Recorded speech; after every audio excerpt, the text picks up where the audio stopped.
Slabs? You want to see slabs? We got slabs in every grade. Well, not quite every grade, but we got slabs in a lot of grades. In this video from Bronzeville Comics.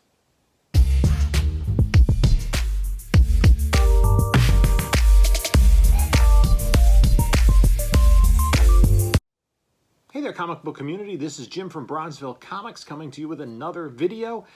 If you like this content, please hit the subscribe button, hit the like button, and leave a comment below on what you think.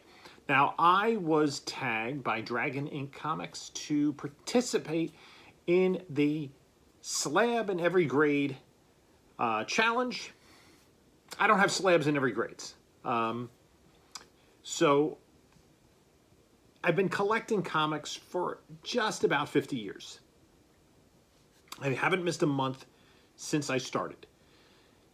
And as of a year ago, as of like last April, I had owned 2 slabs. 2. You're going to see both of them. I'll refer to them when they come through. I don't have a lot. I have maybe 30 slabs that I own right now.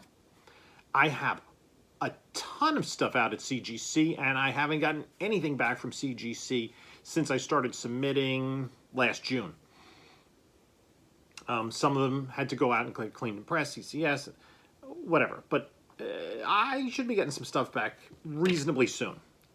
So let's take a look at the slabs that I do have. Now, I basically picked, rather than showing every slab that I have, I picked 1 slab per grade. Not necessarily the highest value slab, but the one that I just felt like picking.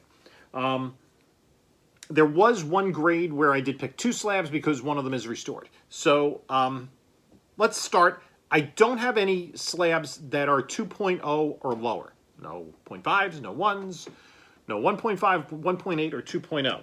So the lowest grade slab I have is something I just recently acquired, and it is a 2.5 copy of Amazing Spider-Man #3, the first appearance of Dr. Octopus. Now, I picked up this book as part of a collection. You may have seen the video recently.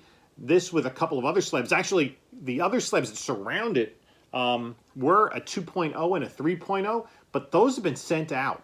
I gave both of those to Erod to do a CPR on, and one of them had a crack, Amazing Spider-Man #2, and we felt at least let's take a look, clean it up, see if we can be improved. And then the #4 was at a 3.5, and we felt maybe there's a possibility for a grade bump there. So I don't have a 3.0 in my possession. I have a 3.5, and this is part of a big collection I have. It's a Golden Age book, Leading Comics #4 in a 3.5. This is part of my Leading Comics run. I am a huge fan of the 7 Soldiers of Victory, and you can see them there. Who are they fighting? 7 Steps to Conquest.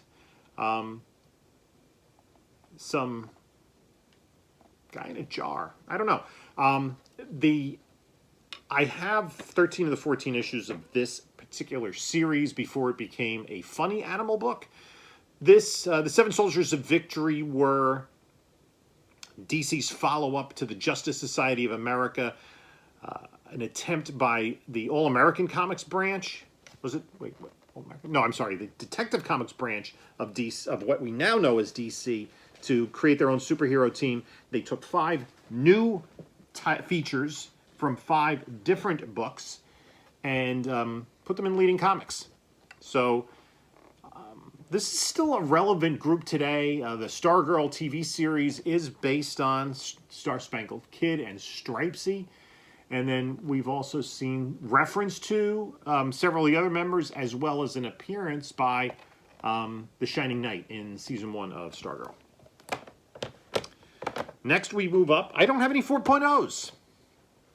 Next we move up to a 4.5, and this is a 4.5 restored. This is one of the 2 books that I did have in my possession as slabs. It's one of the first 2 books. It's one of only 2 books that I have gotten back from CGC for my own personal collection, and that is World's Finest Comics #2. This is from the summer of 1941, and it has It's a square-bound book. I believe it was a 100-page book. And it has Superman, Batman and Robin, Zatara, the Crimson Avenger, Johnny Thunder, and then Drafty the King, Red, White, and Blue, and Lando. Huh. Not Lando Lando Calrissian. Lando, a magician. Magicians were quite popular in the early days of comic books, but this came back. It's restored as Color Touch. Small amount of Color Touch on cover. And it's an apparent 4.5. This is actually, I bought this raw about 20 or more years ago. It's a beautiful book for a book of that age, especially a square-bound book. I believe the binding is pretty much intact. It's just that color touch, and I don't know if it's worth removing. I do have a 4.5 blue label, and that's a big book. And that is Batman 181, the first appearance of Poison Ivy. This is a book we always like to get back in a blue label because there was a centerfold with Batman and Robin that was included. And oftentimes that is missing and it comes back as a green qualified label. But this is a blue label. And this I picked up on eBay as is recently for a really good deal. I do have a raw copy of that as well that I've not yet submitted. No 5.0. I have a 5.5, and it is a book that is popped a lot recently, and that is Fantastic Four 67, the first appearance of the Cocoon, which contained him, who becomes Adam Warlock. I picked up this book, I believe, in last summer. I used to have a raw copy of this. It was probably in a little bit poorer grade than this, and I sold it years ago. I picked it up like at a comic convention as a kid. I don't even know why. I didn't really collect Fantastic Four, especially older ones. I should have. I just should have spent all my money as a kid and bought Fantastic Four double-digit issues. But I bought this one in, and that's a nice book to have. I don't have any 6.0s or 6.5s. I think from here on in, we're hitting every grade, except there's no 9.9s or 10s. Spoiler warning. This one is the only 7.0 I have, and it's Batman number 240. I kind of got this as a toss-in when I went to a garage sale. And there was a guy selling slabs, and I did buy Thor. I think I have it back here. I don't think it made the grade. It's an 8.5 of Thor 168 with Galactus. You might be able to see it back there, and you kind of threw this one in. This is not a key book. It is a book from 1972 that I do have raw, and it is a nice book to now have in the collection. And it looks like, I'm looking at this, interesting, got a 7.0. There's a crease, it looks like the entire back cover. At least, from looking through the plastic here. I have not really taken the time to really analyze these books as to why they're in the grades they're in. But that's the only 7.0 I have. We're going to move on to the 7.5. And this is a big book. I have another copy that might be slightly lower grade out. Being cleaned and pressed and graded right now, and it is I bought this as kind of an investment piece back when I really started getting back into collecting, and it is Fantastic Four 48 in a 7.5 off-white pages. This is the first appearance of Silver Surfer and the first cameo appearance of Galactus, part of the trilogy 48, 49, 50, and so I picked this up in anticipation of Silver Surfer eventually coming into the MCU, kind of as a blue chip key. I found, I think on Instagram, I bought this at a claim sale for a good amount of money, but I thought a pretty good deal. So that is a really, this is a really key book to have. We move on to the, actually I don't have any 8.0s. So we move on to the 8.5, and this was probably the first slab I purchased. I was trying to complete my DC 1972 run, and this, I'm still working on that run, but this is an interesting book because it has a cover date. On the front cover it says January, but it's actually December 71, January 72, but to be a completist, I wanted the January 72 books, and I fell in love with this book. And this book has kind of been the catalyst for me going crazy collecting, because I now have, I think, 4 copies of it. This one, 2 out at CGC, and a reader copy. And that is Green Lantern 87. in an 8.5 off-white to white pages. The first appearance of John Stewart as Green Lantern. This amazing Neil Adams cover. Neil Adams did the art inside with a Denny O'Neil story. It is a great book. It's actually a great read, both the main story, which features the first appearance of John Stewart, and the backup story, which is a Green Arrow story, also by O'Neil and Adams. This is really an amazing book. If either of the books at CGC come back in higher grade than this, then this will be available to be moved. But this right now is it's the highest valued DC book from 1972. And I have all the keys from 72 for DC, and I have a lot from Marvel too. The books that I bought at the height of the market in Slabs, I actually think I did a pretty good job. There's Green Lantern, the Fantastic Four, the Fantastic 48 and the Fantastic 467. This is another one that I bought a while back. I thought I got a pretty good deal on it. It's a 9.0, and it is Marvel Premiere #1 from 1972. It is a 9.0 off-white to white pages, and it's the first appearance of Warlock. After the appearance of the Cocoon in Fantastic Four, and him appearing as him in Thor, gets his own series in Marvel Premiere, and it comes as a this I think that's a Gil Kane cover, is it not? Yeah, Gil Kane classic cover, and that's just a great book to have. So I did buy this kind of at the height of the market, but it's increased in value since then. I did make some good purchases at the height of the market. This is one of them.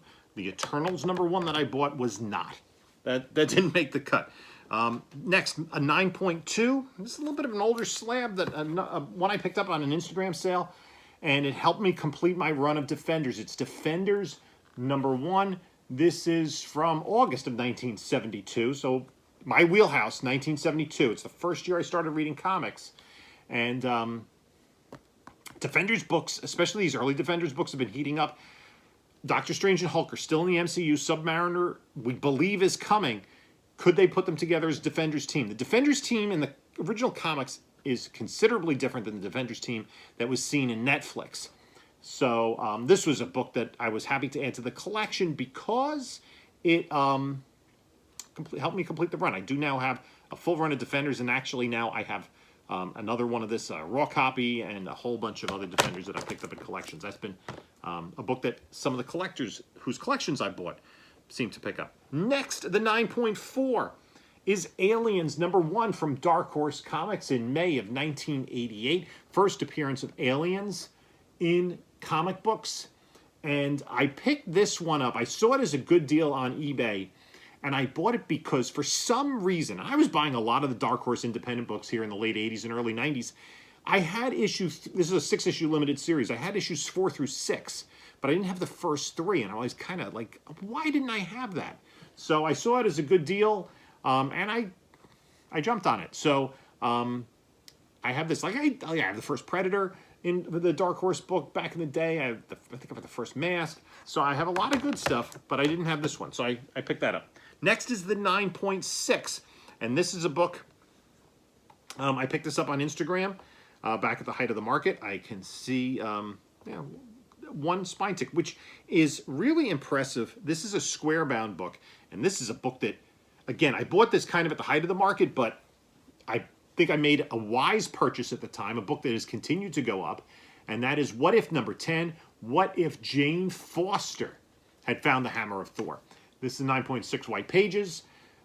This is the first time that Jane Foster appears as Thor, and we know Thor Love and Thunder, Natalie Portman is going to take up the Thor mantle. So even though it's not in continuity, this is a money book. It's a book from the Bronze Age.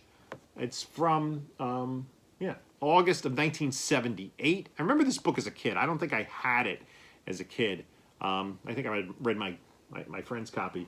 But this, in the 9.6, I've loaded up on quite a bit of keys for Thor Love and Thunder. And now the last book in my slab show-off is a 9.8. This is a book that I got slabbed. I got this slabbed when I was going through my own personal collection, I believe it was the summer of 2019. It was the summer of 2019. I was organizing my personal collection. I was kind of at the beginning of organizing it. And I came across this book because I had bought it on my pull list back in the day. And I knew it had large value now, many years later. I looked at it.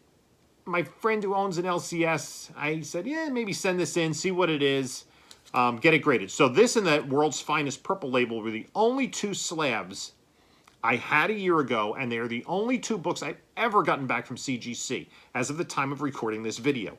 Soon, I think I'm getting stuff back. I should be getting quite a bit back in the next 4 to 6 months, certainly. And when I got it, it was the summer of 2019. My friend says, do you want me to sell it for you? I said, you know what? There's a movie coming up. Let me hold on to it. And I've held on to it. It is Batman Adventures number 12, the first appearance of Harley Quinn. And this is from September of 1993. This is a book that is now it's like 28 plus years old. I was surprised it came back as a 9.8. Obviously, I didn't know a lot about grading at the time, and it is a clean copy. I'm hoping this is indicative of a lot of the copies in my personal collection because fact of the matter is, I bought this book. I was a full-grown adult at the time. It was a kid's book, but I was a Batman fan, and I enjoyed the animated series even, when I was in my 20s at the time. And I just put it on my pull list. I have the entire run of Batman Adventures. So I put this aside. I read it once, put it in a bag, put it in a box, and it sat there for 26 years. And then I pulled it out and had it graded after I put everything in order. So this was a really cool thing. I haven't, and all of the books that I have at CGC right now, and I have, I think, about 160 of them, either being cleaned or pressed, or out at CGC. I have another boxes that I have to get organized, and I've been doing some cleaning and pressing myself, and go over them, see if they're worth getting graded, etc. But of all those books out at CGC, not a single one of them was in my original collection. All the books in my original collection are still sitting there, and I've kind of, I guess, made the decision that I want to organize my entire collection before I start sending books of my own out to get slabbed. I believe that the books that I have in my collection are fairly high grade, especially the books from 80 or later, and I do have a lot of key issues. I don't have everything. I do have more DC than Marvel. So I have almost all the DC keys from, let's say, Crisis forward, and a lot prior to that. And I do have some Silver and Bronze Age books as well in my personal collection that are in decent grade or better, but I haven't sent any of them in. And I'm not rushing to, because I'm kind of balancing in my own collection. Is it better to have it raw, or is it better to have it slabbed? And that's a whole entirely different conversation. I will say, as I've been going through my own personal collection, I'm realizing I'm never going to read all these books again. Almost all of them I'm never going to read again. And I had started this journey with the idea of downsizing my collection. And now here we are. I got books all over the place. I've been buying collections, and I've become a comic book collecting addict. But I still do intend to kind of eventually whittle down the size of my collection to books that I really want to hold on to, books that have some meaning for me. I won't whittle it down to, let's say, 500 books. It'll be several thousand, I'm sure, based on my collecting preferences. And I like to keep runs of books, and I'm sure I will. And that's one of the things, the dilemmas that I face. Do I break up an entire run by selling a single issue? So we'll see as the journey goes along. What do you think of my slab books? What do you have there? I'm going to tag Joe at 360 Comics, and I'm going to tag Jerry the Jitterbug. And if you want to make a video to do the same thing with your collection, go ahead to have fun with it. I hope you guys enjoyed it. take a look at a couple of my other recent videos here on YouTube. And this is Jim saying, until next time, enjoy your comics.